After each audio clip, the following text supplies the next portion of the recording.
selamat berbuka puasa kepada teman-teman yang berpuasa. Tadi saya menemani Presiden berbuka puasa, sekaligus juga mau melaporkan ada beberapa hal yang sudah kita lakukan dan yang akan kita lakukan. Yang pertama, tadi Presiden meminta untuk supaya hal-hal yang kebijakan yang pro rakyat oleh Presiden Prabowo, ya, yang dari tadinya bayar menjadi gratis, yaitu BPHTB tadinya 5% menjadi 0, kemudian juga restribusi PBG, ya, PBG persetujuan bangunan gedung dari bayar jadi 0, dan PPN ini ditanggung pemerintah sampai Juni 2025, ini supaya disosialisasikan secara masif ke daerah supaya bisa dinikmati oleh MBR. Ini khusus kebijakan untuk MBR, yaitu masyarakat berpenghasilan rendah. Nanti pada kesempatan pertama saya akan sampaikan kepada Mendagri. Mendagri punya forum itu setiap Senin pagi untuk mensosialisasikan ini, karena nanti setiap kepala daerah, baik bupati, wali kota, itu punya instrumen namanya Perkada, peraturan kepala daerah, untuk bisa menjalankan ini sebagai payung hukum. Kemudian dari lambat menjadi cepat, ini adalah PBG, ya.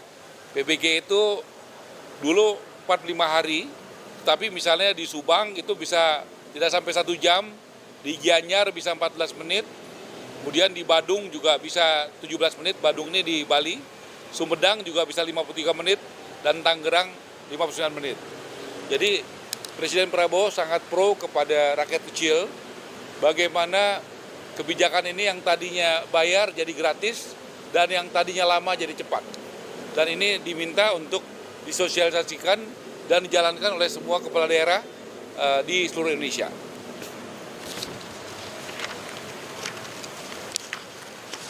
Kemudian saya laporkan progres Wisma Atlet, 3 tower itu yang Pademangan, ada 3 tower, 8, 9, 10 sudah selesai, sudah siap diserah terimakan. Nanti ada yang menghuni, ada bagi masyarakat dan juga bagi ASN, nanti yang mendistribusikannya adalah Menseknek.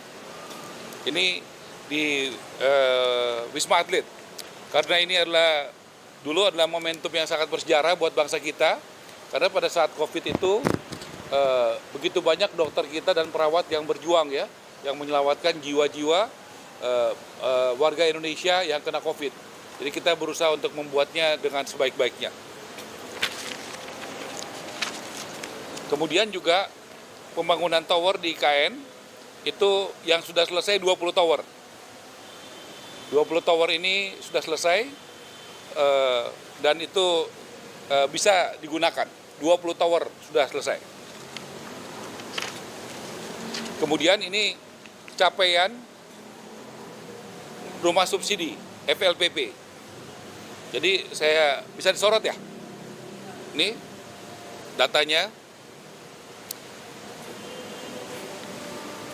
Jadi yang berjalan pembangunan 9.330, ready stock 14.042, persetujuan kredit artinya dari banknya udah setuju 19.643, yang akad kredit tapi belum cair 20.603, total 63.618. Kemudian yang sudah sampai kepada masyarakat itu 69.000. Ini akad dan sudah cair. Akad Tapera khusus PNS yang sudah terbangun dan akad 1.384. Jadi totalnya 134.937. Ini bank penyalurnya, ya. Dan ini asosiasi yang membangun. Untuk tahun 2025 kita menyiapkan yang sudah ada DIPA-nya 220.000 rumah subsidi. Kemudian saya juga laporkan rumah subsidi yang kami sudah turun, banyak yang bagus, yang jalannya bagus, temboknya nggak retak, ubinnya juga rata, airnya bagus, penghijauannya bagus. Tapi kami juga menemukan yang tidak hujan banjir, yang belum setahun retak-retak dan sebagainya, Presiden memerintahkan, karena ini adalah rumah subsidi bukan berarti tidak berkualitas, harus berkualitas. Karena ada contoh yang banyak yang berkualitas. Yang tidak berkualitas ini merugikan rakyat. Jadi kami sudah minta audit ke BPK, dan kami juga sudah sampaikan dalam pertemuan dengan KPK kemarin.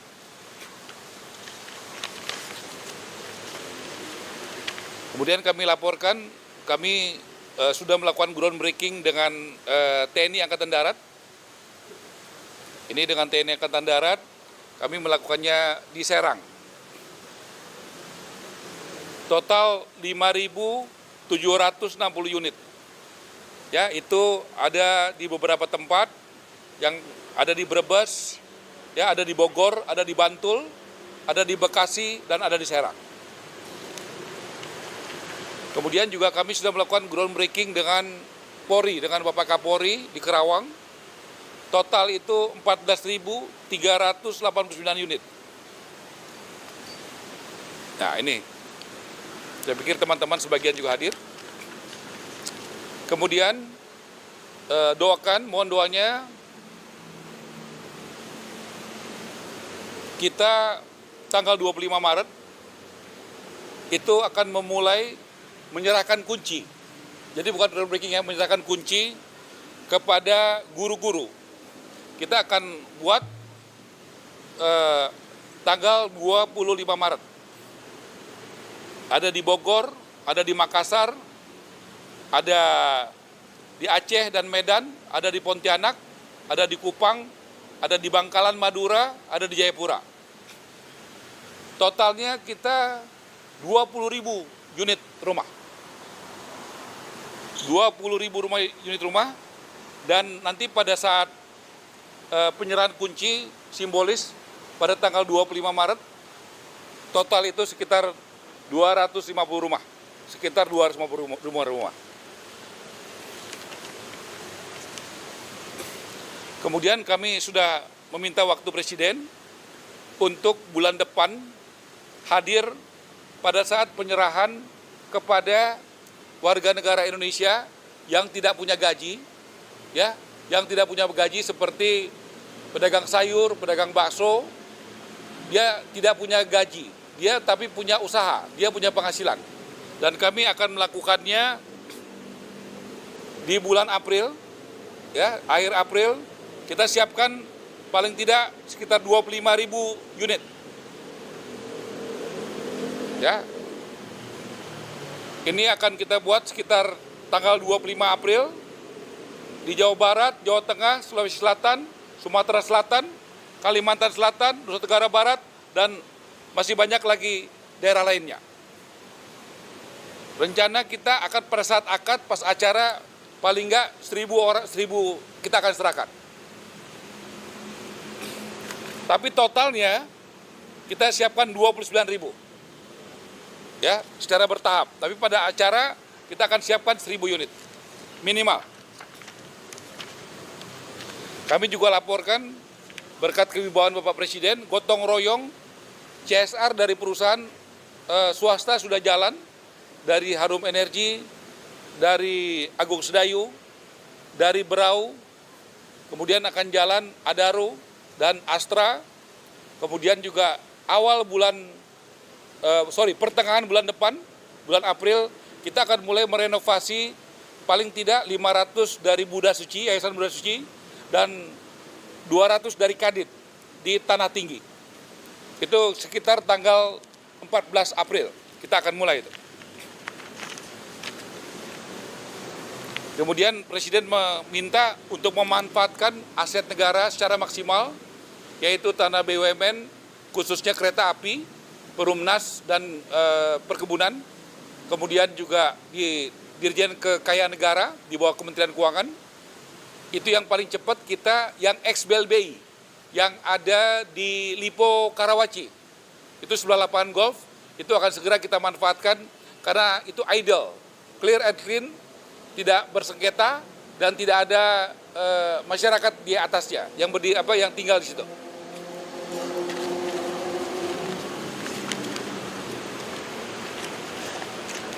Kemudian saya juga dilaporkan sesuai Undang-Undang Cipta Kerja itu harus dibentuk Badan Percepatan Penyelenggaraan Perumahan BP3.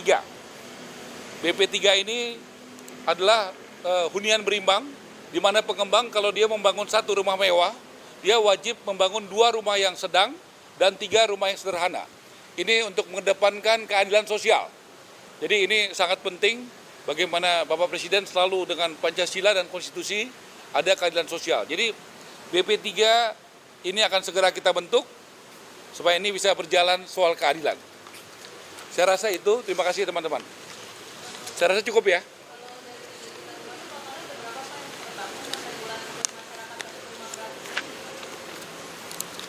Kalau rumah gratis itu, pertama itu yang dari CSR.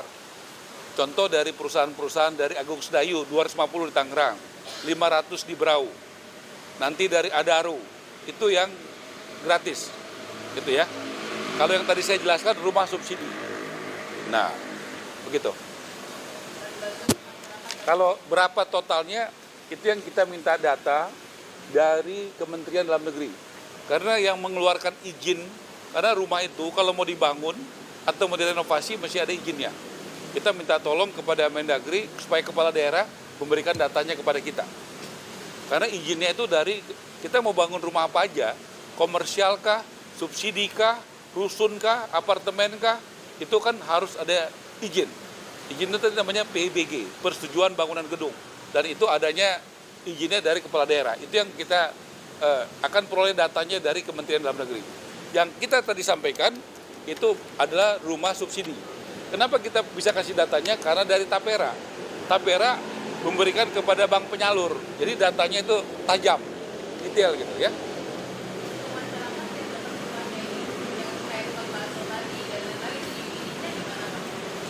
Tentu ada mekanisme bank, dia tidak punya gaji, tapi punya penghasilan. Gitu ya. Ya, mereka ada polanya bank tentu tidak boleh mengucurkan kredit secara tanpa manajemen risiko yang baik. Dia mesti datang lihat bagaimana omsetnya, bagaimana itu sih, karena dia nggak punya gaji. Kalau yang punya gaji itu lebih mudah karena potong gaji. Ini dia tidak punya, karena kita diminta Presiden, karena masyarakat Indonesia banyak yang informal, tidak punya gaji tapi punya penghasilan dan butuh rumah. Nah kita harus cari solusi bentuk yang seperti ini. Nggak bisa kita hanya kasih yang punya gaji, pegawai yang punya gaji. Nah, kalau pegawai yang punya gaji itu mudah, TNI, Polri, pegawai negeri, itu mudah. Kita juga nggak boleh bekerja yang mudah-mudah aja. Kita juga harus cari bagaimana solusi supaya yang tidak punya gaji, tapi punya penghasilan. Gitu ya, makasih ya.